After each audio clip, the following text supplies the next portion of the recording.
The night was supposed to be simple. Evelyn Carter's 60th birthday was being celebrated at a French restaurant in Boston, soft jazz humming in the background, candles flickering against polished glass, and a dozen old friends raising their glasses with warm smiles. Evelyn sat quietly in her modest sea-blue dress, wearing her mother's silver locket. She had never cared for extravagance. She only wanted one peaceful evening with her son and the people who mattered. Then came the toast.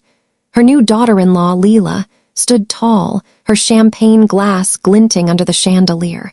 With a rehearsed smile, she spoke loud enough for every guest to hear. "Let's raise a glass to the country woman I had no choice but to accept into this family, the one true embarrassment of the Carters." The words sliced through the laughter like a blade. Forks froze in midair. Guests exchanged uneasy glances.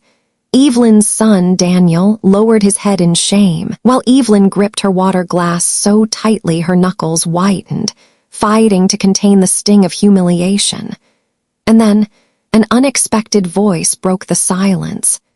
Victor Dalton, the restaurant's owner and a well-known businessman, had gone pale as he stared at Evelyn. "Mrs. Carter, you're the woman who saved my company 5 years ago, aren't you?" The entire room buzzed in confusion. Evelyn lifted her head, eyes steady but lips silent. The insult still echoed in her ears, but something had shifted. Her carefully hidden past, the secret she had buried for years, was on the verge of being revealed in the most public way possible. Evelyn drove home from the restaurant in silence that night, headlights slicing through the rain-slick Boston streets. The humiliation from Leela's toast still burned in her chest, every word replaying like a cruel echo. She sat down at her small kitchen table, still in her birthday dress, and let the weight of 60 years press against her shoulders. Her hands trembled as she reached for the old wooden box tucked beneath a stack of cookbooks. Inside lay the life she had spent decades hiding. Yellowed stock certificates, dog-eared notebooks filled with calculations, and a folded letter from her late husband, Richard. She could almost hear his voice again, calm and steady as it had been the night he told her. "Don't let them ever know what we've built, Evie. Protect Daniel. Let him make his own way." Richard had been a high school math teacher with an eye for numbers. In the late 80s, while colleagues laughed about risky tech stocks, he quietly bought shares in small, unknown companies. Apple, Amazon, a biotech firm no one believed in. Evelyn, too, learned to watch the markets. She studied at night after Daniel went to bed, teaching herself how to read charts and annual reports. When Richard died suddenly of a heart attack, Evelyn was left a widow at 43 with a son in college. The world assumed she lived off a teacher's pension. No one knew that together, she and Richard had built the beginnings of a fortune. Out of grief and instinct, she buried the truth, guarding the investments like a dragon guards fire. Over the years, she had turned those modest shares into a diversified empire, properties quietly deeded under holding companies, long-term stakes in renewable energy and health tech, and silent partnerships that never carried her name. And through it all, she chose invisibility. She drove the same reliable sedan, shopped at the same modest department stores, and declined every invitation that might expose her. Her wealth wasn't the point. Her son's independence was. Daniel had grown into a hard-working man who believed his success was his own. Evelyn had made sure of that. But tonight, Leela's cruel words and Victor Dalton's startled recognition cracked the careful shell Evelyn had built. For the first time in years, she wasn't invisible anymore. And if her secret was coming to light, she knew exactly who would try to exploit it. 2 days after the disastrous birthday dinner, Evelyn noticed the first sign. A letter, addressed in her name, arrived from her bank, but the envelope had already been torn open. Daniel swore he hadn't touched it, but Evelyn caught the flicker in Leela's eyes as she feigned innocence. That night, as Evelyn washed dishes, She overheard hushed voices in the living room. Leela's tone was sweet but calculated. "Danny, don't you think it's strange? Your mother lives so modestly, but people recognize her in business circles. There has to be more she isn't telling us. What if she's hiding something important, something that belongs to this family?" Evelyn dried her hands slowly, her chest tightening. She had spent years protecting Daniel from the poison of entitlement, and now the poison was dripping straight from his wife's lips. The following week, Evelyn's instincts proved right. A neighbor mentioned seeing a man in a dark suit hanging around her mailbox in the afternoons. Days later, an old friend from the bank quietly called Evelyn to warn her. "Someone's been asking unusual questions about your accounts. Discreet, but persistent. Not the IRS, private." Then came the lunch invitation. Leela, dressed in designer heels Evelyn knew were far beyond Daniel's salary, smiled too sweetly as she slid a handwritten note across the table. "Lunch tomorrow. Just us. I'd like to get to know you better, Mom." Evelyn almost laughed at the sudden shift in tone. For years she had been the country woman in Leela's eyes. Now, after one slip of recognition from Victor Dalton, Leela was playing the dutiful daughter-in-law. Evelyn folded the note carefully, hiding her smile. She had spent her life learning to read balance sheets and human behavior alike, and if Leela was digging, Evelyn was already preparing the ground beneath her feet. Because the deeper Leela dug, the more dangerous the truth she'd uncover, not just about Evelyn's fortune, but about how Evelyn had always been 3 steps ahead. Evelyn didn't answer Leela's invitation right away. Instead, she poured herself a cup of tea, set it on the table beside the old wooden box of records, and opened a different drawer, one she hadn't touched in years. Inside was a worn leather folder embossed with a single name, Raymond H. Clark, attorney-at-law.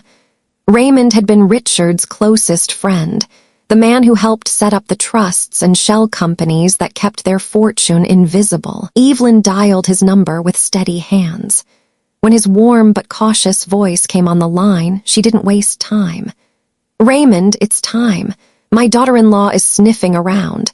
I need everything tightened, every wall reinforced, and I need a mirror held up to her side of the family." Raymond didn't hesitate. "Give me 72 hours.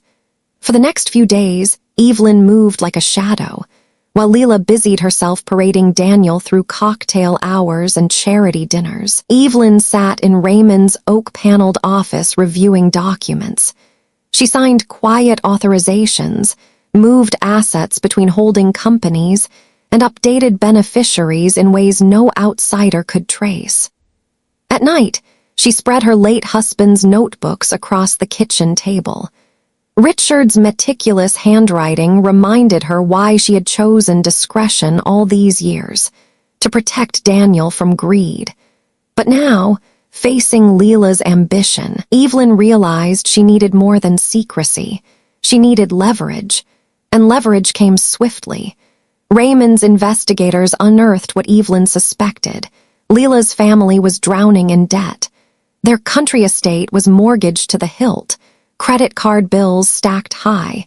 Even the glittering jewelry on Leela's wrists had been purchased on installment plans. When Raymond laid the file on the desk, Evelyn traced her fingers over the damning evidence. "She thinks she's hunting me," Evelyn murmured. "But she doesn't realize I've already drawn the map." The following morning, Evelyn accepted Leela's lunch invitation with a polite text. Just one line. "Lunch sounds lovely, let's talk." She slid the phone aside and let herself breathe, calm and deliberate. For years she had lived as if invisible, a widow in modest clothes, blending into the background. But invisibility was a choice, not a weakness. And now, with every paper signed and every secret sharpened, Evelyn Carter was preparing to step into the light, not as a victim of insult, but as a strategist who had already arranged the board before her opponent ever sat down. The restaurant Leela chose was one of those glossy places with white tablecloths, wine glasses taller than your hand, and waiters who hovered like ghosts. Leela arrived early, her hair sculpted, her blazer sharp, her smile rehearsed. Evelyn, in a simple charcoal gray dress and her mother's silver locket, slid into the seat opposite her. "Mother Carter," Leela began sweetly, "I've been thinking with Daniel's future, our family's future, it's important we're all on the same page about resources. Transparency, you know." Evelyn lifted her water glass, steady and calm. "Transparency," she repeated softly. "Funny word, Leela. Usually it means someone wants to see what doesn't belong to them." Leela's smile faltered, but she leaned forward. "Victor Dalton recognized you. He said you saved his company. That's not exactly the reputation of a modest schoolteacher's widow." The words hung heavy in the air. Evelyn didn't flinch. Instead, she opened her handbag and slid a thin manila envelope across the table. Leela's green eyes flicked down, curiosity sharpening. She pulled the flap open, expecting to see bank statements or stock portfolios. What she found instead made the blood drain from her face. Copies of her own family's financial records, mortgage defaults, maxed-out credit cards, a notice of pending foreclosure if payments weren't met. Evelyn's voice was calm, almost gentle. "I believe in transparency too, dear, so let's start with yours." The color rose hot in Leela's cheeks, but Evelyn didn't stop. "You married my son because you thought you were stepping into security, but what you failed to realize is that I built security by protecting him from people who see marriage as a rescue plan." The waiter appeared with wine, oblivious to the storm brewing at the table. Evelyn declined politely, never breaking eye contact. "Consider this," Evelyn said, lowering her voice to a quiet steel. "Every move you make, I see. Every question you ask, I hear. You wanted to test me at my own game. But Leela," she leaned forward just slightly, "you haven't even learned the rules." The silence between them was electric. Leela forced a smile, gathering her composure, but Evelyn could see the tremor in her hands as she folded the envelope shut. For the first time since the birthday humiliation, Evelyn felt the power shift. This was no longer a daughter-in-law circling prey. This was prey realizing it had been sitting across from a hunter all along. Leela didn't retreat after that lunch. If anything, the sting of humiliation only sharpened her resolve. Within a week, Evelyn began to notice the tremors, subtle but unmistakable. First came the barrage of phone calls Daniel received late at night. Evelyn overheard one of them when she stopped by his apartment. Leela's voice was sharp, breaking through the speaker. "Don't you see? Your mother's been hiding everything from you. Millions, maybe more. She kept you working 60-hour weeks while she sat on a fortune. She lied to you, Daniel, lied for years." Daniel's face was pale, torn between anger and confusion. Evelyn had seen that expression before, on a boy who once discovered Santa Claus wasn't real. Now, as a man, the betrayal cut deeper. Next came the whispers in the community. A board member at Evelyn's church pulled her aside. "Someone's been asking if your donations come from offshore accounts." Then Raymond called with news even grimmer. "Evelyn, someone's filed anonymous inquiries with the SEC. They're poking around your shell companies, questioning whether your investments were legally disclosed. It's not random. This is targeted." Evelyn closed her eyes, a cold calm settling over her. She didn't need to ask who was behind it.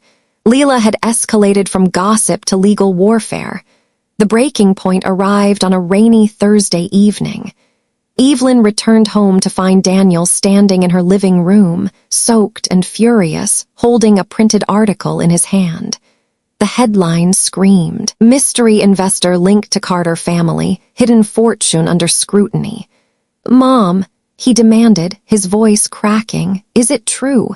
Did you build this empire behind my back? And now Leela's saying your money could put me at risk, tied up in investigations. My job, my reputation, everything."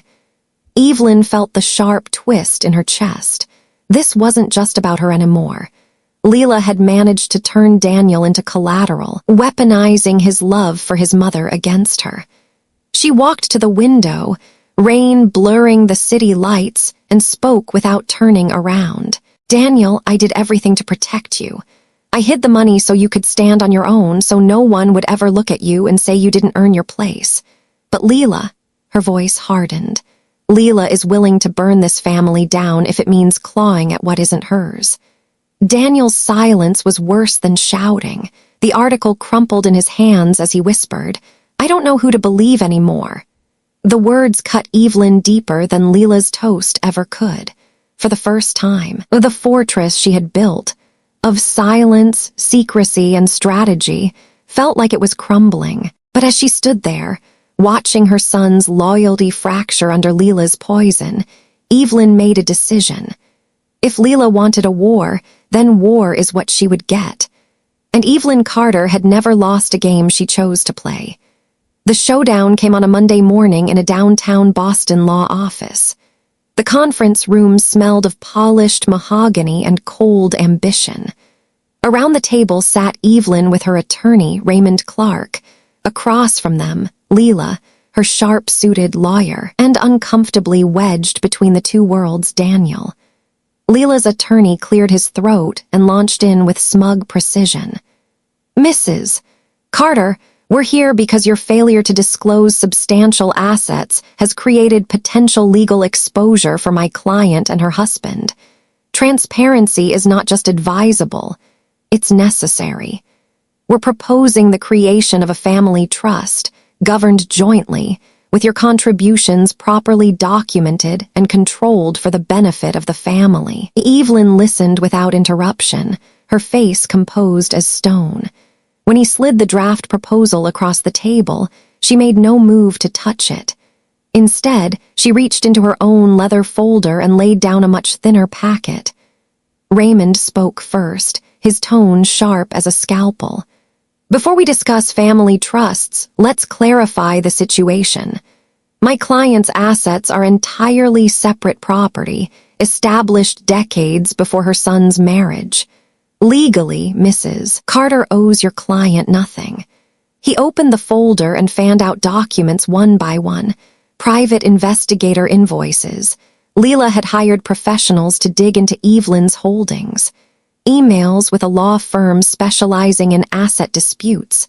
Financial records showing Leela's family living on borrowed time. Mortgages nearly underwater, debts piling up. Raymond pushed the evidence forward. Evelyn finally broke her silence. "You wanted transparency, Leela. Here it is. Every dollar you've borrowed, every inquiry you've made into my life, every scheme you've spun to turn my son into your lifeline."